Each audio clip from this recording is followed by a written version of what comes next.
mempraktekkan budaya positif dalam rangka meneruskan karakter siswa dalam pembelajaran. Mungkin kemarin ketika sejarah mas sudah, karena Pak Irfan juga beliau adalah seorang guru penggerak, sehingga dia didesignasikan di MDMP. Kalau ini mungkin saya diskon saja. Oke, Bapak Ibu, coba lihat simak sini. Karena ini berhubungan juga dengan kondisi sekarang real yang terjadi di sekolah kita. Oke, gitu. Yang pertama, Pak Asda, setuju atau tidak setuju dengan pendapat nomor 1? Tidak. Hukuman dapat mendisiplinkan anak, setuju atau tidak? Tidak. Tidak.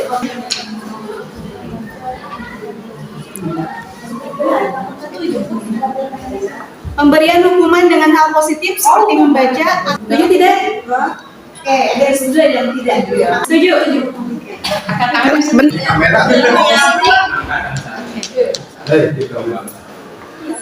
Yang dilakukan secara positif kepada peserta didik. Oke, kebiasaan yang dilakukan secara positif kepada kebiasaan Bapak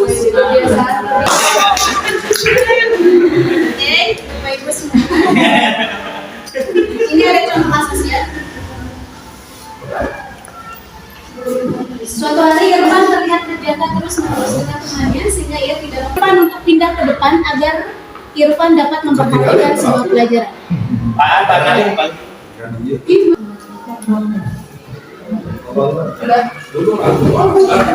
Maksudnya tindakan guru. Budaya positif. Budaya positif merupakan kebiasaan yang bernilai positif yang tadi sudah dikemukakan. Dan budaya positif itu ternyata memang ada 6. Yang pertama, perubahan paradigma stimulus respon. 2, konsep disiplin positif. Yang ketiga, tentang keyakinan kelas.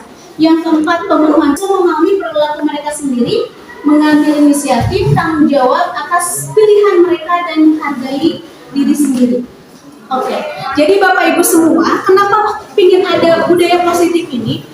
Supaya ketika seseorang melakukan sebuah kesalahan, itu muncul dari dalam dirinya pribadi. Bukan karena kita hukum, bukan karena kita judgment, gitu ya, sehingga mereka merasa merasa dirinya memang kalau seandainya saya dihukum, saya akan melakukan yang jadi negatif gitu. Tapi ini muncul dalam diri kita, dalam dirinya supaya dia memang berubah secara dari hati nurani gitu. Jadi kegiatan kepala tangan ada misalkan Anda nih sobek cari kertas, punya kertas masa? Ya. Nggak sampai Kita nyari nih, kemudian tinggal buat kepalan, terus temannya mencoba mengambil dengan cara paksa. Nah, merayu menyuap, apa saja agar dapat membuka kepalan tangan Anda. Dan apa yang terjadi? Ini sih. Jadi kita mencoba mengubah orang agar berpandangan sama dengan kita. Nah, dan teori kontrapilarnya kita berusaha memahami pandangan orang lain tentang dunia. Seperti ini. Jadi intinya Bapak Ibu, kita itu memiliki seorang guru itu harus memiliki sebuah kontrol dalam menciptakan budaya positif. Jadi jangan selalu memberi hukuman. Oke, lanjut. Bapak Ibu semua, tadi kan ada beberapa ya tentang budaya positif. Kita cek sekarang ke disiplin. Yang artinya belajar sebenarnya disiplin itu. Dan ini dari Socrates dan Plato. Tetapi kita itu mengartikan disiplin itu begitu untuk anak yang nyaman dan enak, bukan ancaman yang nyaman seperti itu. Ketika ada anak yang memang dia tanda kutip bermasalah, kita berikan layanannya adalah dengan cara yang bukan menghukum gitu. Tapi bagaimana anak itu bisa berubah agar takut muncul dari dalam diri sendiri, semua bisa berubah. Karena yang kita butuhkan adalah kedepannya, jadi tujuan kedepannya, jangka panjangnya, seperti itu, bukan jangka pendek. Mungkin hari ini dia nggak butuh, tapi dari seperti itu berapa? Seperti itu. Lanjut. Ini nilai-nilai kebijakan universal yang memang salah satunya. Oke. Bapak Ibu semua, saya senang dengan pendapatnya dari Ki Hajar Dewantara. Beliau itu luar biasa. Makanya guru itu benar yang namanya falsafah beliau satu imarso suatu imagia menungkasa, yang ketiga tuturi andai. Itu luar biasa. Luar biasa. Dan ini yang memang patut yang harus kita lakukan sebagai seorang guru. Insya Allah lah beliau bisa jadi orang-orang hebat yang selalu memberikan teladan terbaik untuk anak-anak. Seperti itu. Di tengah dia memberikan bimbingan, di belakang juga menolong. Jadi intinya kontrol kepada diri sendiri. Bagaimana muncul bukan karena terpaksa, gitu ya. Bukan karena ketika misalkan kepala sekolah ngaituin jam saha, wah rame. Tapi sudah muncul dalam diri pribadi kan ya. Tinggal saya tata markawai di dulu.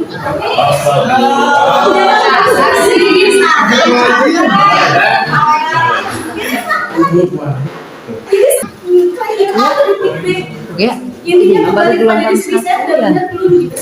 Dan saya itu belum benar.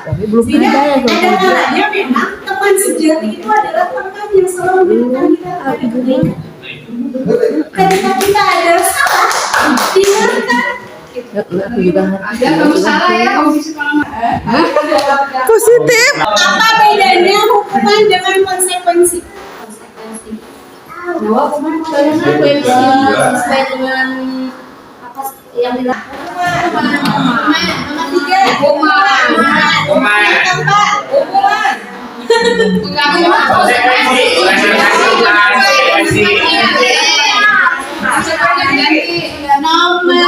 1, 2, 3, 4, 5. Oke, nomor 6. Murid disuruh untuk mengenakan sepatu seharian sekolah karena tidak mengenakan sepatu. Hukuman, Bu. Kita cek konsekuensi. Kita cek. Bu. Ya. Oh, kan betul. Oh, nanti menjawab video mainnya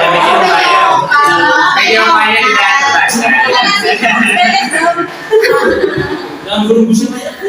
Semua ini perbedaan. Ini mah dokumentasi.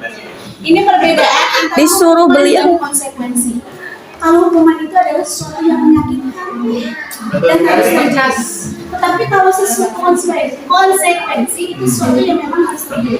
Jadi kalau dilihat dari ini sebenarnya ini mah normal gitu ya. Kemudian kalau hukuman membuat anak sakit, tetapi membuat anak merasa tidak nyaman dalam jangka waktu pendek kalau konsekuensi. Gitu ya. Disiplinan. Kemudian kalau konsekuensi anak menghargai disiplin. Yang intinya beda gitu ya antara konsekuensi dengan hukuman. Oke, lanjut. Nah, ada yang disebut dengan restitusi Bapak Ibu semua. Dan ternyata ini adalah salah satu yang memang menjadikan budaya positif dari lebih bagus lagi, bukan lagi konsekuensi, tapi restitusi. Gitu ya. Apa itu restitusi? Restitusi adalah proses menciptakan kondisi bagi murid untuk memperbaiki kesalahan mereka, sehingga mereka bisa kembali pada kelompok mereka dengan karakter yang lebih kuat. Ya. Merupakan proses kolaboratif yang mengajarkan murid untuk mencari solusi untuk masalah mereka dan membantu murid berpikir tentang orang seperti apa yang mereka inginkan. Bebet gitu. Jadi kalau hukuman itu sesuatu yang memang benar-benar negatif. Konsekuensi netral dan restitusi itu adalah budaya yang positif. Contohnya seperti ini. Ketika kita menghukum seorang anak, di sini nih peraturan, kamu harus ini. Jadi udah dijudge, nggak ada lobby, kurang apa bersifat mengamari. Itu contoh. Tapi kalau misalkan konsekuensi, maukah kamu itu minimal ada lobby, maukah kamu melakukannya, minimal seperti itu. Tapi yang terakhir itu diberikan pertanyaan, apakah kamu yakin? Apakah kamu bisa untuk memperbaiki segala masukan? Ciri-ciri restitusi.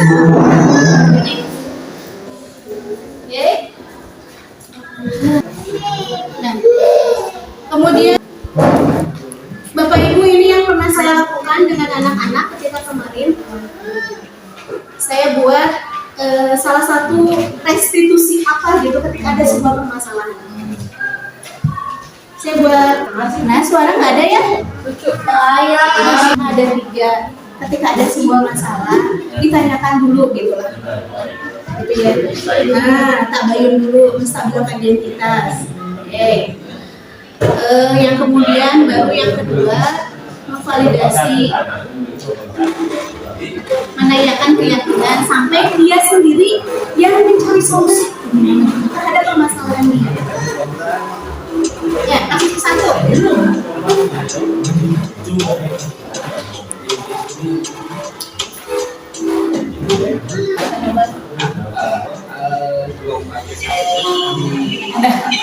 Tapi suaranya Saya dikasih psikolog. Cucu nih bagus ini tapi suaranya nggak ini ya. Mana Yuli, bantuin. Belum mau punya ini. Pokoknya mah jadi ketika ada masalah contohnya tadi Ucu. Ketika Ucu itu dia melakukan sebuah dia emosi, dia dicontek, dia ngambek gitu ya. Kan jadi masalah tuh di kelas.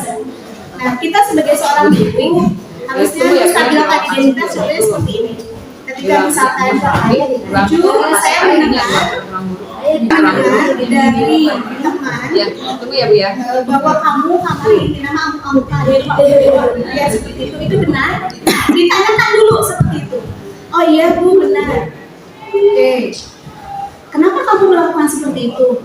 Jadi ditanyakan dulu. Curhatlah ini nama dari hati ke hati. Karena ini. Misalkan, karena dulu saya udah bekerja keras, sudah malam hafal, ujung-ujung saya diconteknya wajar tuh kalau saya meluapkan emosi, saya ngambek. Oke.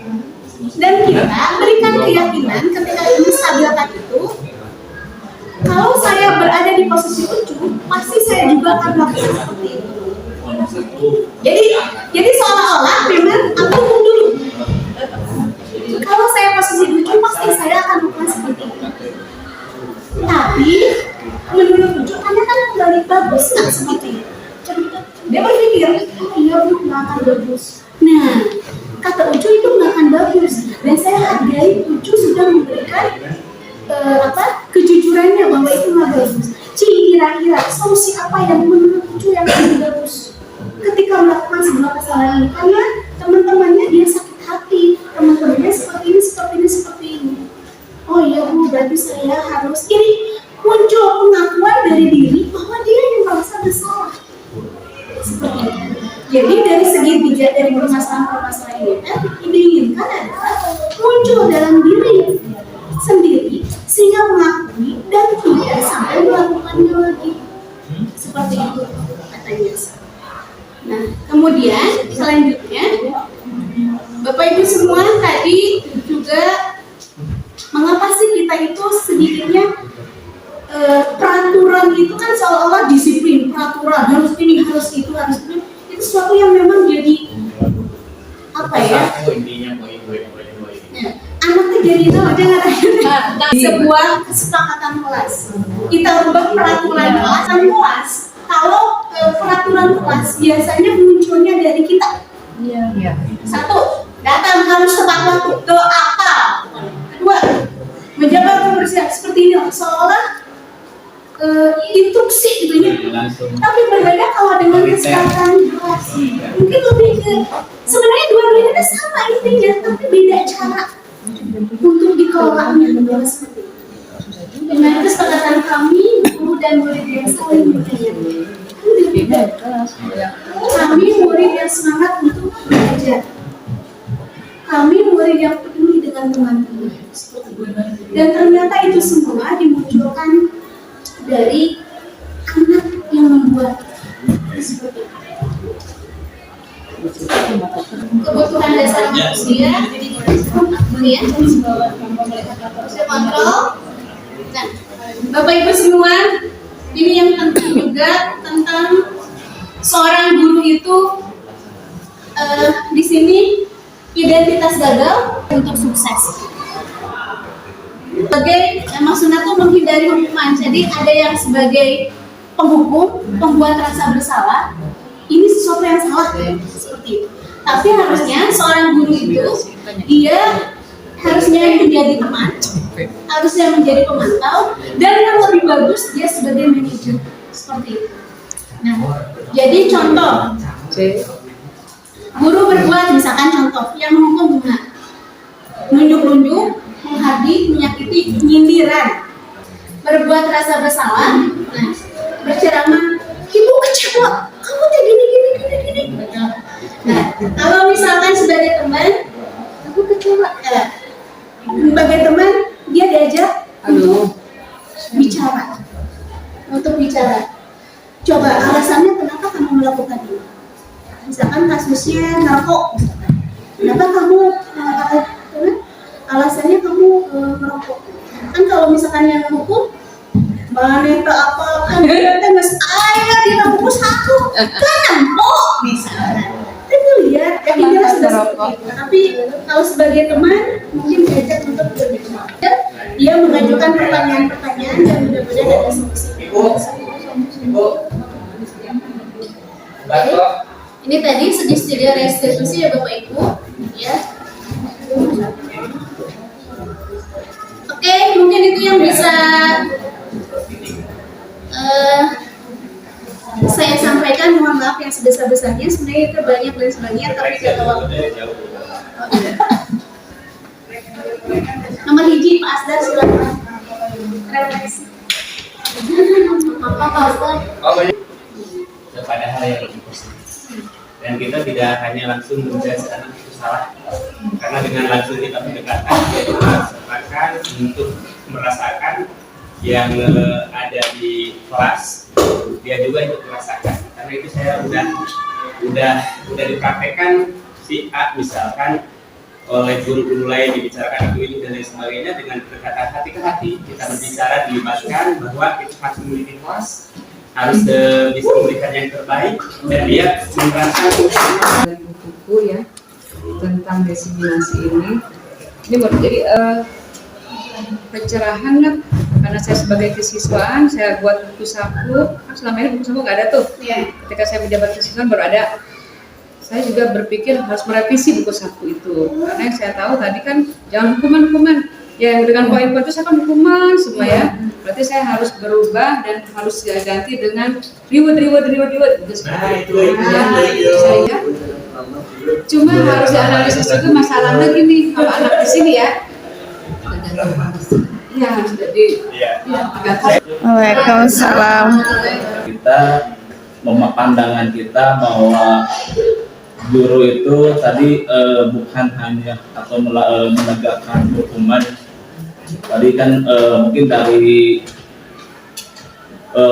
pelaksanaan hukuman itu bukan upaya bagaimana seorang guru dalam menegakkan sebuah keteraturan disiplin, namun dengan cara tidak memaksa. Ini tidak terlepas dari peran BK yang sebenarnya ya, bahwa terkadang BK itu kita masih berparadigma bahwa BK itu adalah polisi sekolah ya. Kadang anak yang baik yang berprestasi dipanggil ke BK dia sangat takut ya gitu. Jadi masih paradigmanya BK itu tempat siswa yang bermasalah ya kan? Mungkin itu adalah paradigma berpikir zaman dahulu tentang peran BK ya itu. Nah mungkin di sini ini peran semua guru ketika kita menemukan sebuah kejanggalan, sebuah kejadian, berarti kita yang itu peran semuanya untuk melakukan penanganan ya. Jangan sampai ketika berpikir bahwa dia mah KPK kerja dan lain tugasnya, namun dilihat di sini bahwa ini adalah tugas semuanya. Di sini tidak disebutkan ini tugas guru PK untuk ini, bukan kan? Ini adalah sebuah tanggung jawab untuk semua guru, mungkin itu kan ya. Itu selama saya di sini dengan tim PK, kita udah berapa orang mengeluarkan siswa, itu menurut saya bukan prestasi ya, atau bukan kerja bagus BK ya, namun itu adalah sebuah bahan evaluasi untuk semuanya ya. bahan evaluasi untuk saya BK, untuk kesiswaan, lalu juga untuk Bapak Ibu wali kelas, untuk guru mata pelajaran juga ya. Jadi jangan sampai ketika kita sudah lihat absen, absennya sudah sebelumnya itu sebetulnya itu bukan BK itu bukan pemberi hukuman atau memberikan sanksi ya. BK itu tapi menggali kenapa dia sampai seperti itu ya, atau melakukan itu. Nah, di sini berarti harus dibatasinya dengan yang namanya peraturan ya, peraturan dari sekolah. Nah, ketika tadi kata Pak Asdar buku saku ya, buku saku itu menurut saya ini belum final bisa diterima oleh semuanya. Kenapa? Karena ketika kita buat aturan di buku saku, kita juga harusnya melibatkan orang tua. Jadi ketika ada aturan ini, orang tua juga mengetahui ya, tindakan ini akan seperti ini ya. Orang tua pasti belum tahu, itu mungkin bisa kalau dilihat dari pandangan mereka ini bisa dipermasalahkan ya, bisa. Lalu yang selanjutnya gini, peraturan sekolah itu harus menjadi dasar hukum untuk sekolah ketika kita harus bekerja sama, kesiswaan, kurikulum, lalu guru yang lainnya. Jadi ada yang kalau di sekolah lain mungkin ada yang namanya kriteria kenaikan kelas. Dari buku saku tersebut nanti naiknya kepada penegakan disiplin buku saku dengan poin berapa. Nah, kalau tata tertib tersebut atau dari keistimewaan mungkin ketika alpanya sudah berapa itu nanti jatuh hukumannya apa. Kalau dari kurikulum ketika siswa tersebut tidak menyelesaikan khas program pelajarannya berapa, nah itu nanti masuk kepada poin-poinnya. Sehingga dengan begitu ketika kita sudah disepakati, kita memiliki kekuatan untuk menyampaikan ke orang tua ataupun ke siswanya ya. Kalau buku saku ditempeli, kita itu tata